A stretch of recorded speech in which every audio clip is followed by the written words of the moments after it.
this was my path in life.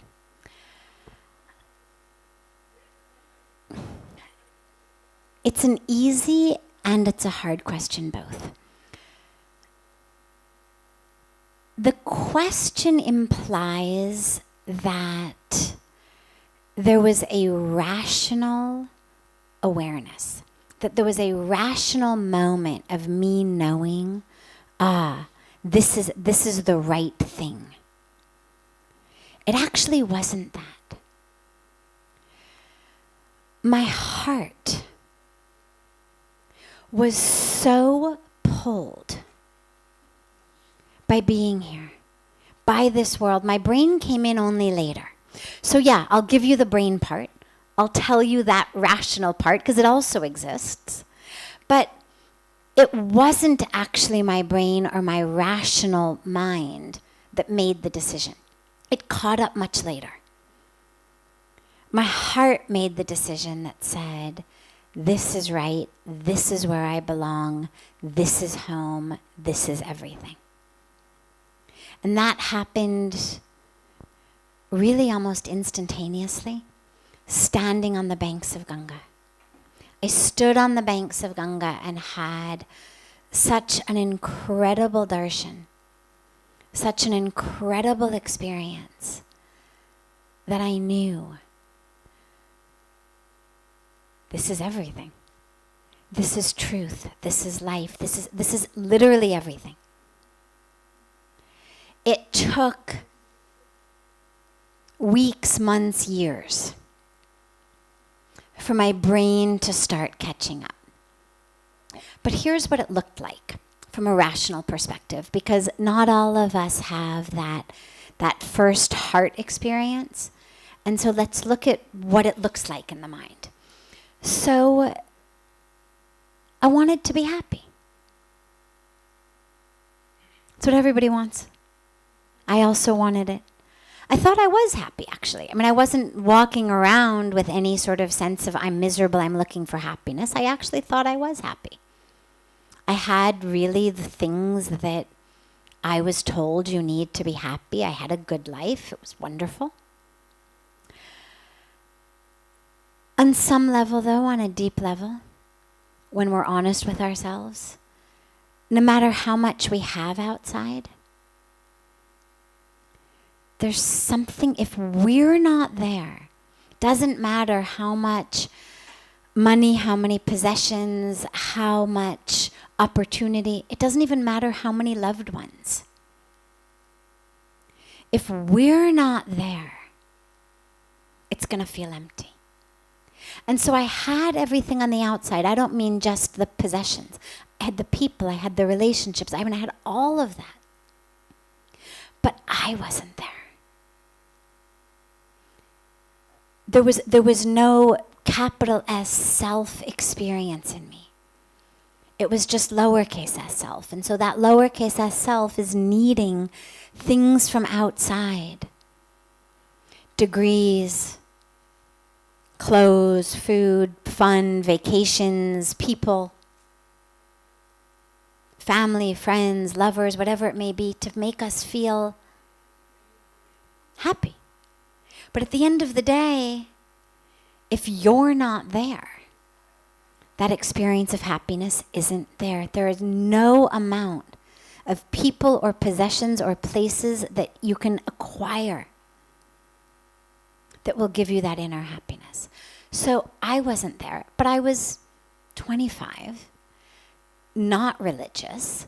So this wasn't something that was in my mind a lot. It wasn't like I walked around thinking, why am I not there? What is that, emptiness in me? I didn't even think about it. I wasn't even acutely aware of it really until I came here and had the experience of being there, of waking up, of suddenly, wow, yeah, here it is.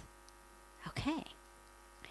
And that was more powerful than anything. So I wanted to be happy. I did what everybody does. Had education, had fun, had possessions, had people, did all the things that we do in our quest for a happy, good life.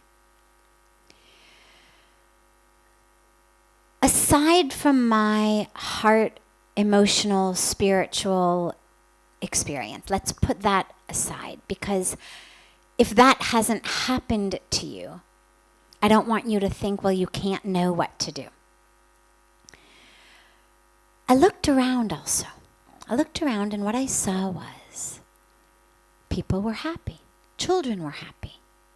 Poor people were happy.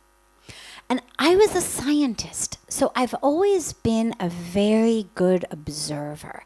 One of my skills, I'm an only child also, so it wasn't like growing up, it was very busy with lots of people. I mean, I had a lot of time alone,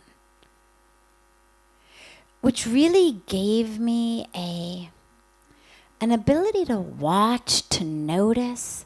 I've always been an observer. And then a thinker about what I've observed in other people, in the world, in myself. I notice things in myself. I think about them. And I looked around and what I noticed were the people I saw were happy. Now they had nothing. They were super poor. These kids didn't have shoes. But they were happy. And then in my mind, I compared them to the people I knew in my life growing up, who had everything. But here, if I said to people, how are you? Or as I started to learn Hindi, aap kaise hain? They would say, Bhagwan ki kripa. It's all God's grace. Ganga ki kripa. It's Mother Ganga's grace. Puja Swamiji ki kripa. It's Puja Swamiji's grace. They didn't want things. They weren't saying to me, give me this, buy me that. When I'd go back to America, I'd say, anything I can bring you. They'd say, no, bas aao. Come back. So they had nothing, but they weren't yearning for things. Because what they had was an experience of inner peace, inner connection, inner joy. And I noticed that the scientist in me, the rational thinker in me, noticed that here are people who are poor and they're smiling. People I know, rich, not smiling. Now, I knew some rich people who were happy, but what it made me realize immediately was not the money that makes a difference. There is a secret here. And I knew I wanted to learn that secret. What is it that makes these people who have nothing happy? And then I started serving. Puja Swamiji gave me service to do. And in doing that service, I experienced a sense of fulfillment that nothing else I had ever done gave me. Here I was, and the first service he gave me was very, very simple. I was brand new. He didn't know how long I was going to stay. I was originally just here for a week. I didn't really have any skills or abilities. I mean, I was a student, a psychology student, but there wasn't really much need for a, psychology student around here. In terms of useful skills I had, they weren't very many. But I could type. And so in the beginning, he gave me a lot of typing. Simple things, letters, his correspondence, data entry, that kind of thing. Now, I was a PhD student, studying, researching, writing on a computer. Here, I had a manual typewriter, literally, not even an electric one of those like pale blue. You would find them probably in a museum today. Pale blue, big keys, Most of you are going to have to, go do a Google image search to even have any idea what that might look like. Typing simple letters. Puja Swamiji got letters. A lot of them were in English. Needed somebody to respond. Simple things. I was ecstatic. It was so fulfilling. So it was not about what I was doing. And what it did was it changed my entire mental framework of it's not about what I do. In fact, I'll tell you a story. Pujya Swamiji used to give darshan twice a day. And much less frequently than he does now. Twice a day you could meet him. And when he sits, you'll notice still to this day, he has a little bell next to him. And now it's cordless. Those days it was on a wire. And he would give darshan and I would go and sit. And he would and of course it was all in Hindi. I didn't understand anything, but I would just wanted to be there. He would ring his bell every once in a while. And a young boy would show up and stand at attention, and Pujya Swamiji would tell him something in Hindi, and the young boy would scurry away, and he'd come back a few moments later with anything ranging from a Rudraksh bead to a visiting card with Pujya Swamiji's phone numbers and things, to a room key, to a glass of water, to whatever it was Pujya Swamiji had asked this boy to bring, that he was giving to the person who he was speaking to in his darshan, the boy would bring.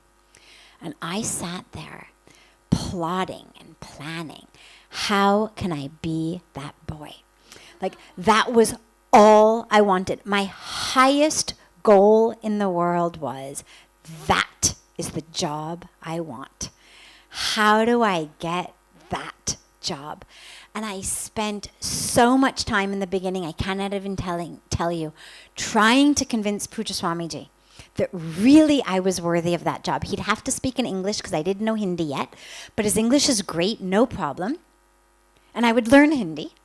But I wanted to be the one who he rang the bell and I was going to show up. And he would laugh. He would say, You're getting a PhD. Like, you don't need to be the one who shows up when, I said, no, you don't. That's what I want to do. That is the most enviable job in the world. And I share this with you because my thinking mind was aware of this. My thinking mind was noticing this and aware. And what was acutely obvious to me was, I could see the paradox. I understood. Here I've gone from researching and writing reports on, selective serotonin reuptake and the impact on mood, to statistics. All of that stuff that you study in a psych PhD program. To coveting with all of the strength in my being, the job of a guy who had a 5th grade education. And I would have given my arm for it. And I was aware of the paradox. And what it made me realize was, just so obviously and so acutely, how service, how being in the presence of a guru, how being in a divine environment, even if what you were doing was typing correspondence on a manual typewriter until you get chosen to be the one to, show up when the bell rings. Whatever I was doing was so much more exciting, so much more fulfilling. I was always a procrastinator. I was always a drag your feeder until the last minute. Reports due tomorrow morning. I'm going to start the evening before. But first I'll take a walk. But first I need a cup of coffee. Oh, out of organic beans? Okay, no, the other beans won't do. I've got to go to the store. I'll buy the...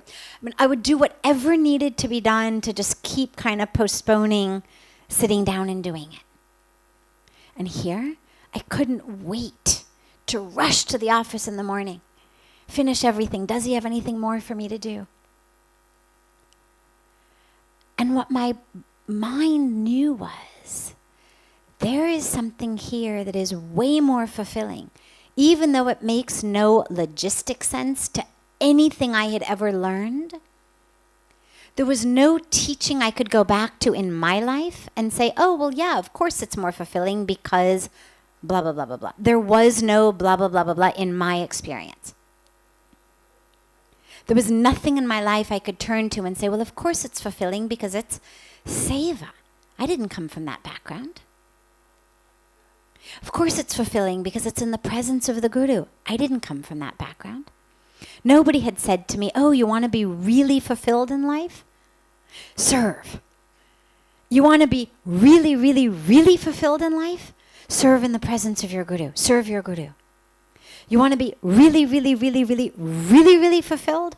Serve in the presence of your Guru in a holy place. Nobody had told me that. But I watched it happen. And I was open.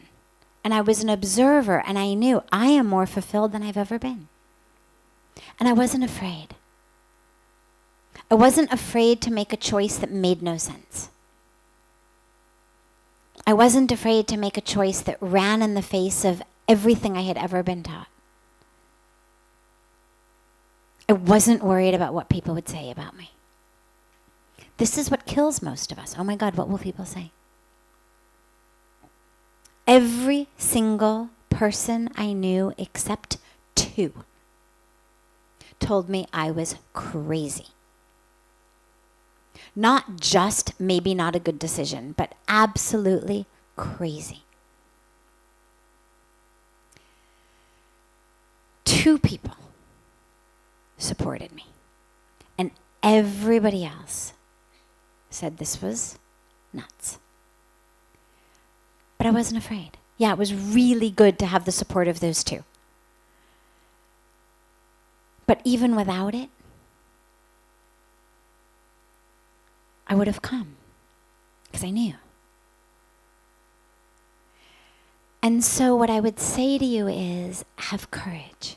But courage, the last point I want to mention is courage is not the same thing as impulsiveness.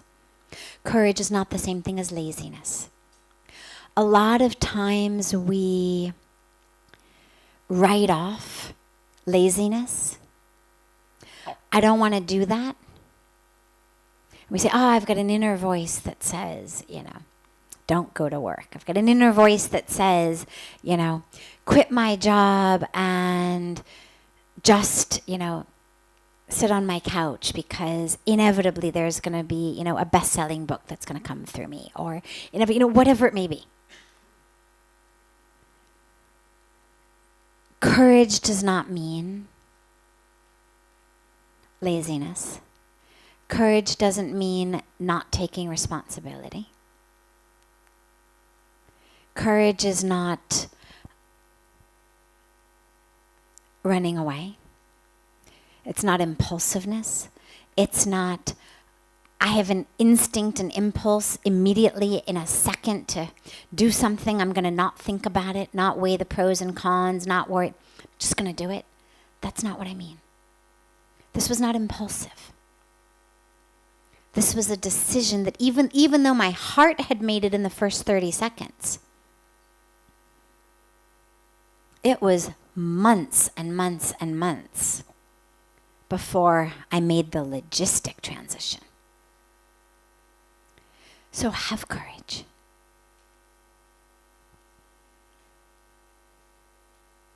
A voice will come, a feeling will come. And don't allow yourself to talk yourself out of it. Doesn't mean go with it impulsively, but it means allow yourself to sit with it, with courage, with openness. And see what happens. And if it feels right, have the courage. regardless of what people are going to say. At the end of the day, you are the only one who can bring your own sleep. You are the only one who determines your own heart rate, your own blood pressure, your own mind. Other people are going to tell you what to do, and then at the end of the day, you are stuck with insomnia. You are stuck with a mind that won't stop. You are stuck with a heart that won't stop racing. People like to tell you what to do and then go their own way. Realize you're the one you're answering to. And have courage to make decisions that enable you to fall asleep at night. That enable you to get up in the day full of gratitude. Not gratitude for the fact that, oh, I don't have to have a day job. Gratitude for the day job. Because I'm able to look at it in a new way, whatever your thing may be. But it needs to be about what you say about it, not allowing yourself to worry about what the neighbors are going